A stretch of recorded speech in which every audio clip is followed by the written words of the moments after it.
the list can be rather long sometimes, put a number by each one. So even on the list, you already have a way to follow the list. There's one, there's two. Oh, 100%. You have to prioritize that list. It's not just the list. You then have to say, okay, what's exactly. By the way, the other thing I want to throw out to you is to think about is siblings, is your other children, okay? Is that, we often look at it as the challenge. How do I balance between the two? I want to suggest to you that siblings have a role to play that is beneficial to them and beneficial to their brother or sister with special needs, and even, frankly, can be beneficial to you, okay?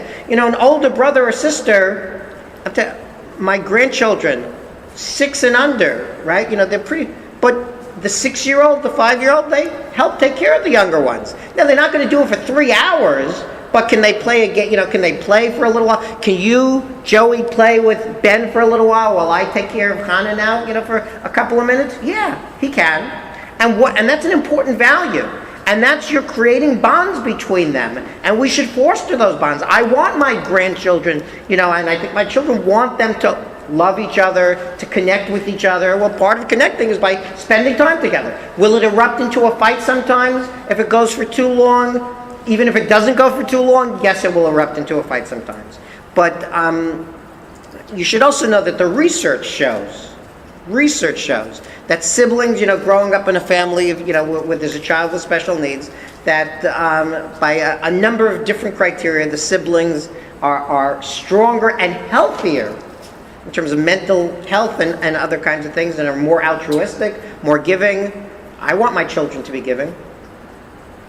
I want my grandchildren to be giving, and part of the way you learn to be a giving human being, besides whatever natural inclinations, is by giving, and by having to give, even when you don't want to. That's okay. It's okay for Joey not to want to play with his brother right now, but maybe he has to anyways. And mitachlalish balishma. Sometimes by doing things, right, that we don't want to do, that we habituate to it. And first of all, we find out that we do like to do it. We thought we didn't like to do it, but actually we do like to do it. And even if we don't like to do it, okay, those are things that we have to do. Okay, so use the siblings, and it's not in any way, chas v'shalom, God forbid, abusing them. It's on the contrary. I think you're really doing something for them. Now, again, subject to their age and subject to who they are and everything else, you need to plan that out a little bit also, right? What are you doing with them? How are you, connecting them with their brother or sister who has special needs? You want it ideally to be something that they're going to enjoy doing with them, right? And that's balanced with it. It's not only that, but that they also have time with you, right? I'm asking you now, you're going to be spending some time with Ben, Joey, so I can do Chana. And then later on today, when Daddy comes home, we'll be able to spend time, we'll play Connect 4 together.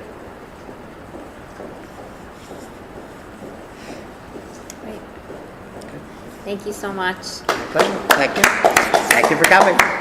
And Bahatzlacha.